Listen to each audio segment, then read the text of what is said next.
சவப்பு செல்ல கட்டிக்கிட்டு வேப்பிலையும் எடுத்துக்கிட்டு வேர்காட்டு கருமாறி ஆடி வந்தாளாம். அவள் விருப்புடனே தொழுபவரின் வினைகளையே ஓட வைத்து பொறுப்புடனே நம்மை காக்க ஆடி வந்தாளாம்.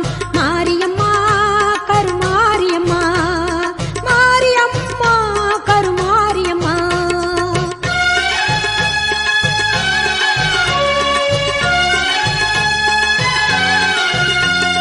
சிறப்புடனே பவனி வந்து சிந்தையிலே குடி புகுந்து, சிறப்புடனே பவனி வந்து சிந்தையிலே குடி புகுந்து கருணை உள்ளம் கொண்டு நம்மை காக்க வந்தாளாம்.